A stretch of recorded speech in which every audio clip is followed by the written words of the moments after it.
Bonjour et bienvenue dans cette séquence vidéo sur le mandat de vente simple.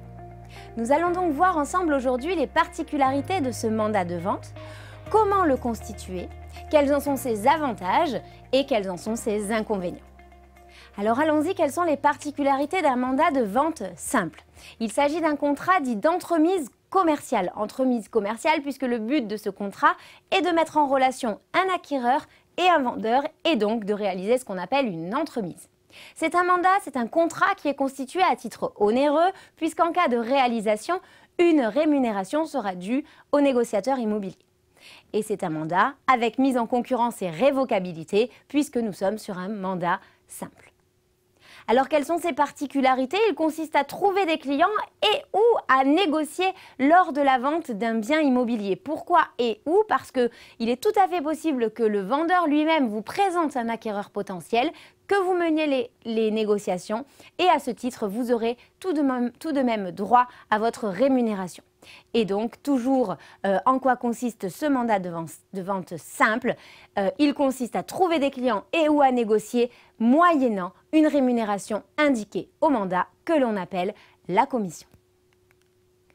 Alors, quelles sont encore une fois les particularités? Avec ce contrat, le vendeur, sachez-le, est libre de vendre par d'autres intermédiaires ou par lui-même. Alors par d'autres intermédiaires, c'est-à-dire par d'autres agences immobilières ou même par d'autres professionnels de l'immobilier aptes à réaliser des transactions immobilières comme par exemple les notaires. Et il peut évidemment vendre aussi le bien par ses propres moyens. Et la particularité de tout ça, c'est qu'il peut le faire à des prix différents s'il le souhaite. Dans la pratique, c'est très souvent le cas. C'est pour ça qu'on se retrouve avec le même bien avec de nombreux prix différents sur les différentes plateformes immobilières. Parce que certaines agences vont communiquer à un prix différent en fonction de leur taux de commission ou aussi dans un souci de mise en concurrence. Et bien entendu, le propriétaire vendeur lui-même va vendre son bien sans la commission et donc à un prix en moyenne de 5-6% inférieur au vôtre. Alors comment on constitue ce mandat de vente simple? Sans trop rentrer dans les détails juridiques, mais juste pour rappel, ce sont vraiment des informations de base à maîtriser au niveau juridique du mandat de vente simple en l'occurrence.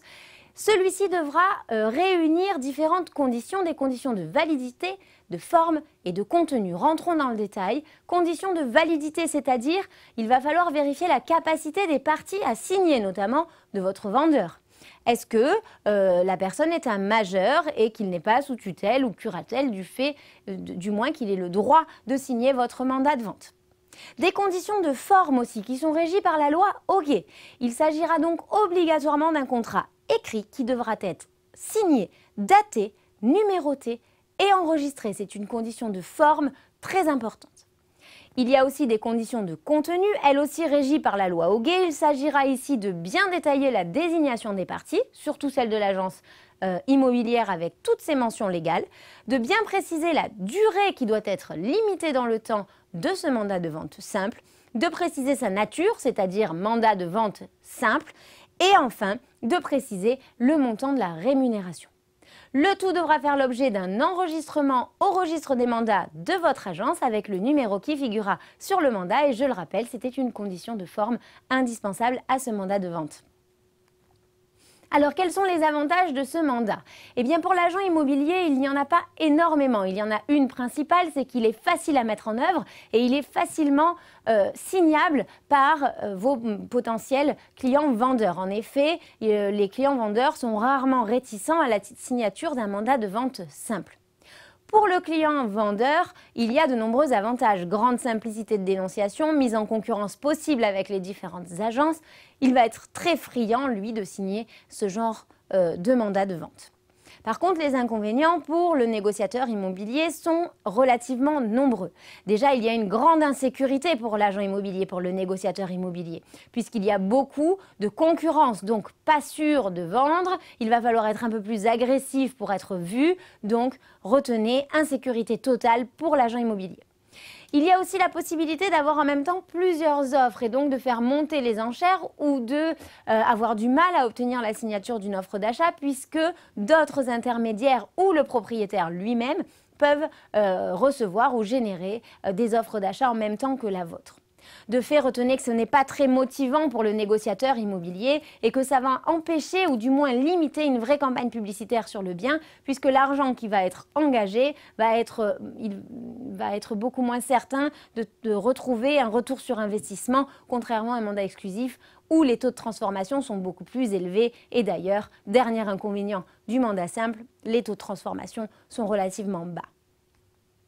Alors pour conclure, rappelez-vous que oui, un mandat simple est plus facile à faire signer parce que les clients vendeurs sont souvent réfractaires à autre chose et donc vont avoir tendance à vous signer des mandats de vente simples beaucoup plus facilement. Mais un mandat simple protège mal le professionnel. Il n'est pas très motivant pour le professionnel.